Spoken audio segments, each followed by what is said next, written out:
Hi, welcome to my video on the existence of a limit number 1. Existence of a limit. A limit exists if the limit to the left equals the limit to the right of a certain value. So let's look at number 1. F of x equals x plus 2 when x is greater than 1, 4 when x is less than 1. Does the limit of the f of x when x approaches 1 exist? So that means the limit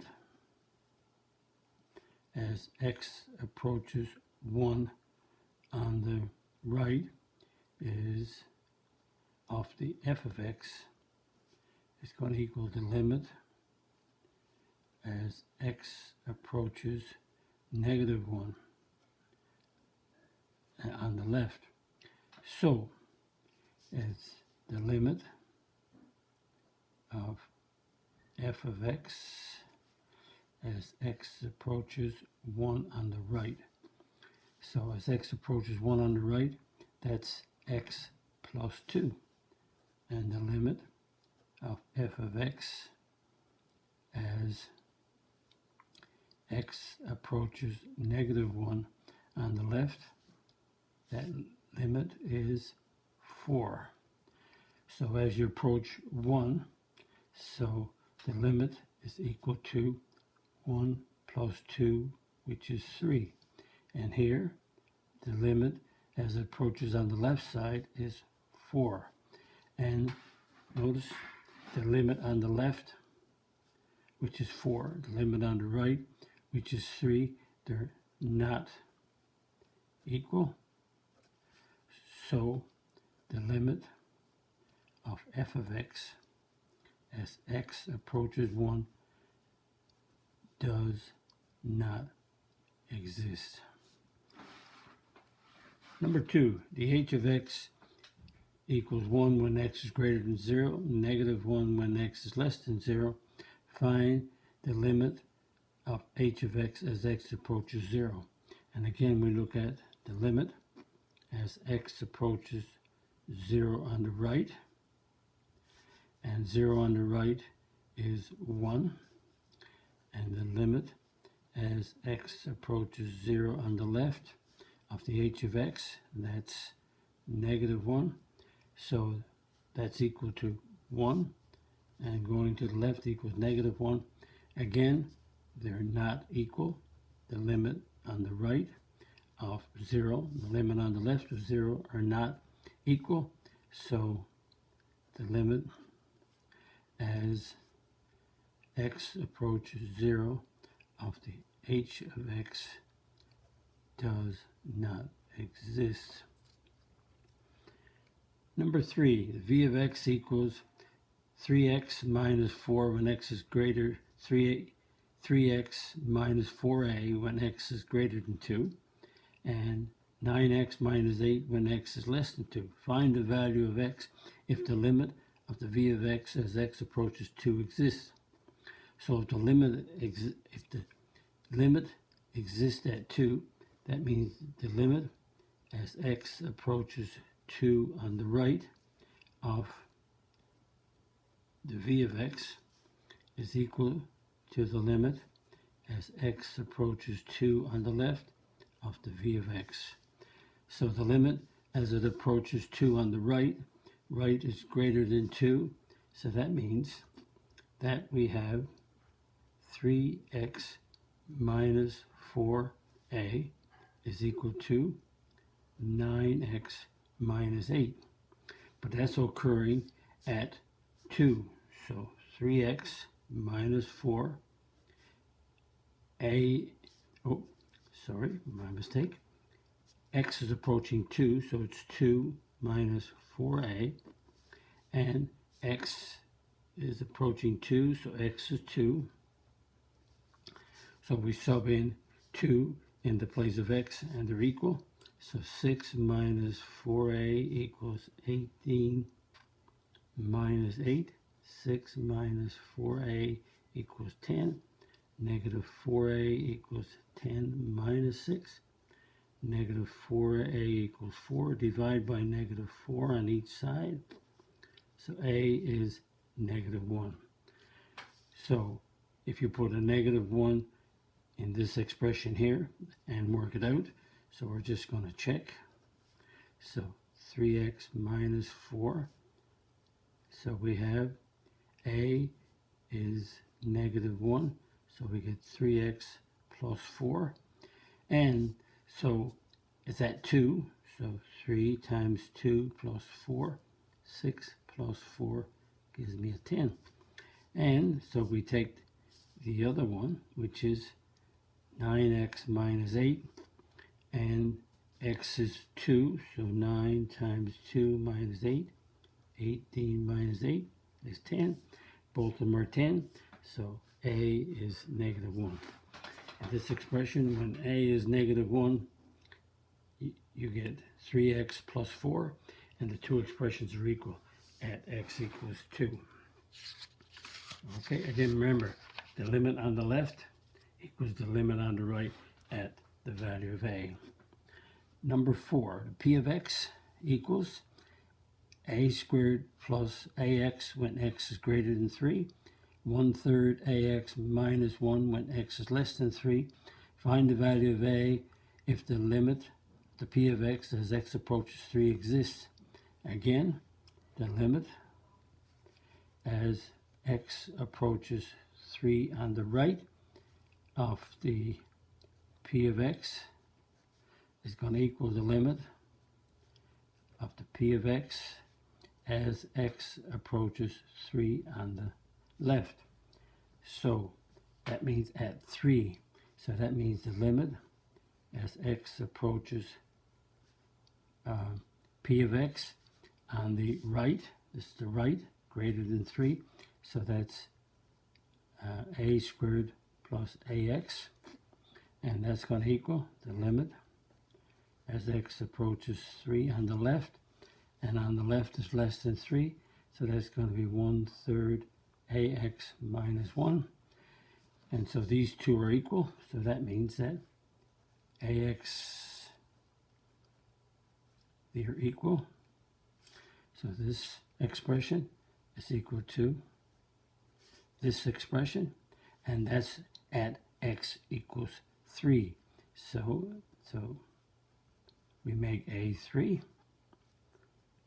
And we put, we make x is 3. Is that x is 3, not a is 3. X is 3. So we get a squared plus 3a. And 1/3 of 3 is 1. So that's a minus 1. So a squared plus 3a minus a plus 1 equals 0. So a squared plus 2a plus 1 equals 0.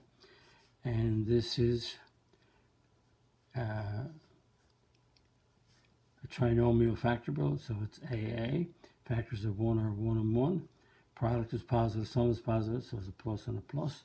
So that means that a plus 1 is equal to 0. So that means a is minus 1.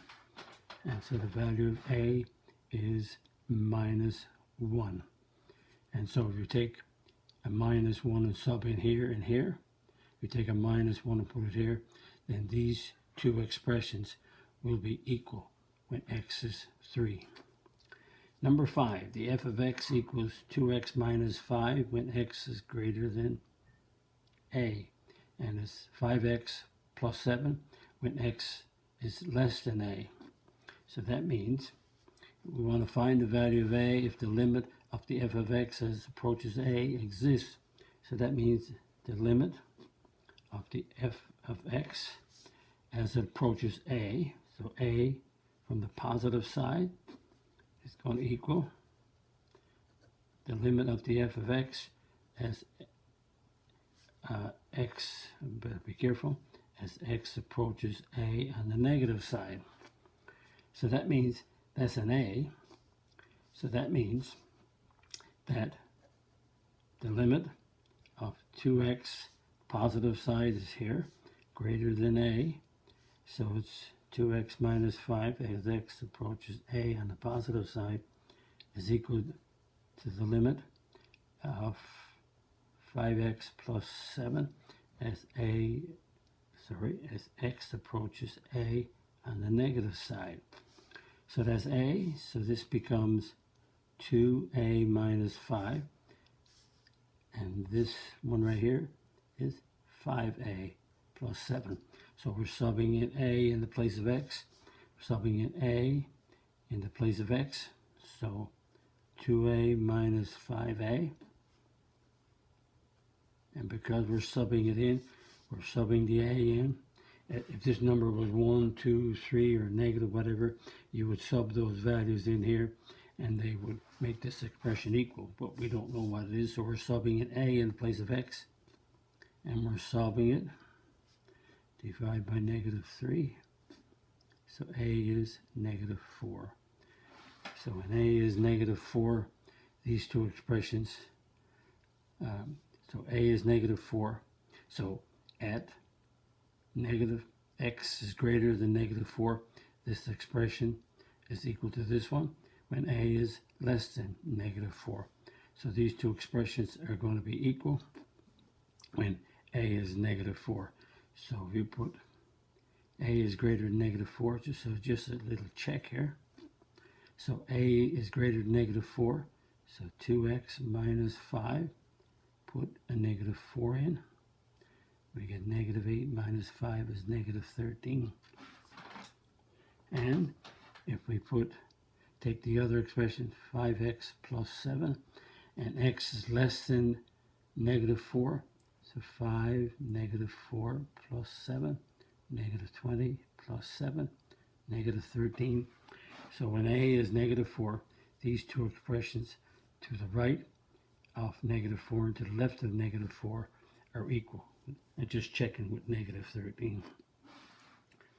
And one more to do, just to check. So again, if the limit exists at a value, then the limit to the left equals the limit to the right.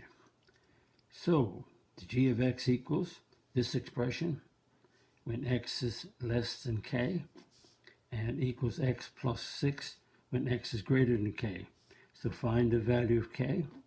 So that means that the limit of g of x as x approaches k from the positive side is equal to the limit of the g of x, make that limit, spell it correctly, as x approaches k on the negative side, they're equal. So that means the limit of x squared plus 4x plus 2 is on the right side is equal to the limit of x plus 6 as approaches k on the negative side. So that means that x squared plus 4x plus 2 is equal to x plus 6 when you sub in a k. So we're at k, so we put k in here because these two expressions are equal, but we have to put the k in. So we had, again, if that was plus 2, we put 2 in the place of x. That was a plus 2 here, we put 2 in the place of x. But we don't know what this value is, so we put k in. So k squared plus 4k. Again, it's a quadratic, so we'll move it everything to the left side. We have k squared plus 3k minus 4 equals 0. Again, we're quadratic, so k, it's factorable. Factors of 4 to give me 3 has to be 4 and 1.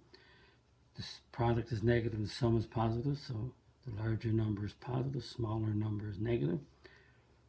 And we have k plus 4 equals 0, so k is negative 4. Or we have k minus 1 is 0, so k is 1. So k can be negative 4 for this to be true when the left side equals the right side, or k can be 1. So if x is less than 1, this is the left side. X is greater than 1, this is the right side. So there's two values for k. You can sub these values. You can put a -4 here and sub it in. Put a -4 here and sub it in. You get these two expressions equal. You can put k is less than, greater than 1. You can sub 1 in the place of x, and the two expressions will give you the same value. So that's again, the limit exists at some value when the limit to the left equals the limit to the right. But it doesn't have to be defined at that limit, only if the left is equal to the right. Again, if you like my video, click the like button, click the subscribe button. Visit my math website, www.mathfullyexplained.com, to find more information about me, my videos, and the content on my YouTube channel called Math Fully Explained, just one word. Thank you for viewing my video. Hope the video helped you. Bye-bye.